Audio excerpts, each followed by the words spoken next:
Hello everyone and welcome back to the Wolf Pack. Now today we're doing something a little bit different. I mean, we're still talking about gear, we're still talking about desks and stuff, which I do all the time on my channel anyway, but we're doing a desk comparison. Reason why is because I spend an ungodly amount of time in front of my desk anyway, every single literal day of the week. So I figured, you know, the functionality and the look of a desk is super important to me, and I thought it'd be a fun video to do.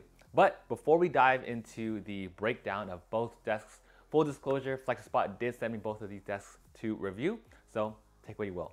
All right, let's go ahead and begin with the setup. So I've built a total of 5 Uplift desks before, across many years, I think since 2017, 2018, all the way up to now. And consistently, Uplift is a disaster to put together. Maybe not like a full disaster, but it's not the friendliest and it does take a lot of time. Let me explain why. Okay, so you first put screws into the leg that attaches to the crossbar. These fall straight in the holes if you drop them, so if anything, it's 2023 people, you gotta at least make the wrench magnetic or something.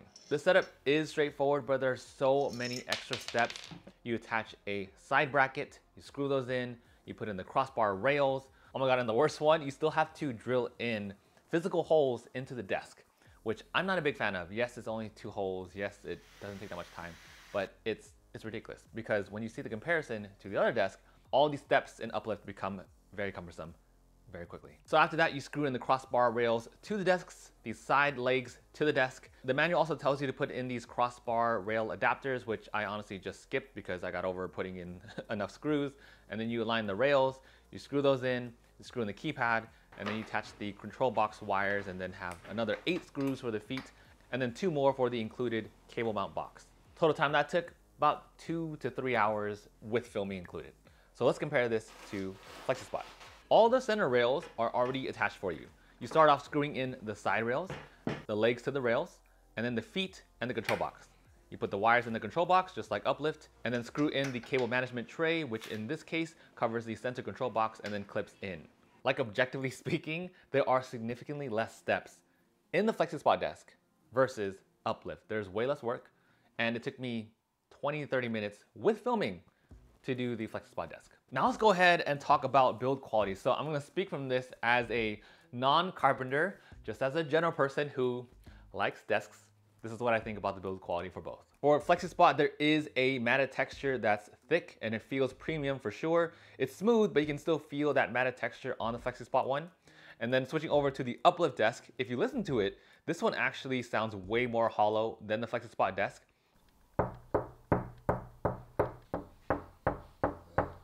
The texture too, it feels like a long, thin piece of printer paper that was glued onto hollow wood. Now, the reason why most of you probably are all here is because of the actual sit-stand function of these desks. So let's go ahead and talk about the motor next. So both desks claim to have a load capacity of 355 pounds. Flexispot is faster than the Uplift desk for both the raise and lower speeds, but Uplift has a kind of tapering off. The Uplift deaccelerates smoother than the Flexispot desk.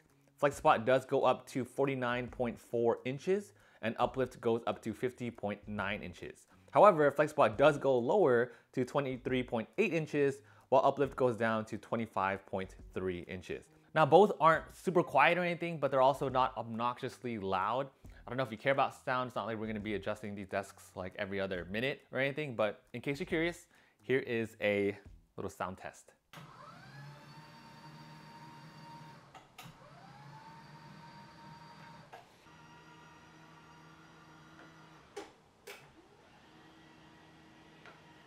Okay, we went over the setup, we talked about the build quality, and we also went over the motor.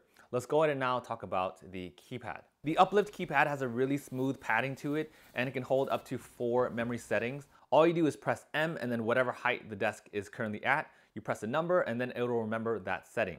Now we switch on over to Flexispot. The keypad here is more of a less premium plastic, but there is a USB port on the side. I've mentioned this in my past video, but it is pretty convenient to charge your phone on the side.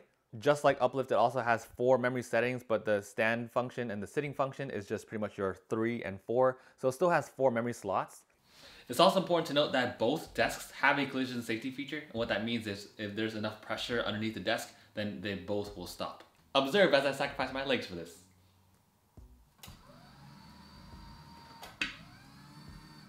So just little tap, little force, and it stops. Leg sacrifice. Why am I scared? Okay, so just a little bit more force, but not too bad. So overall, Uplift does have that premium padded texture feel to it for the keypad. They're both angled, but Flexispot does have that collision safety feature and then the USB port on the side. All right, I want to tell you about two more things, price and like just my overall thoughts. So pricing, the Uplift desk comes in at $810. The Flexispot desk comes in at $530. That is a $280 difference. And just some other details that I also wanted to mention. I also film on my channel. If you're new here, I film board game content mostly, and I also teach photography stuff. So filming is very important for me for both desks. I think they both film pretty well. And what I mean by that is that they're not very reflective surfaces, which is a great thing.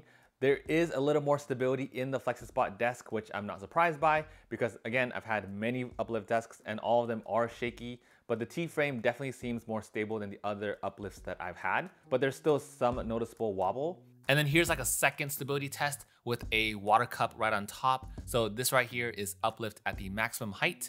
And then as the desk is moving down, Uplift at its minimum height. And then we have the Flexispot at the maximum height. Water as the Flexispot is moving down. And last but not least, the Flexispot at the minimum height.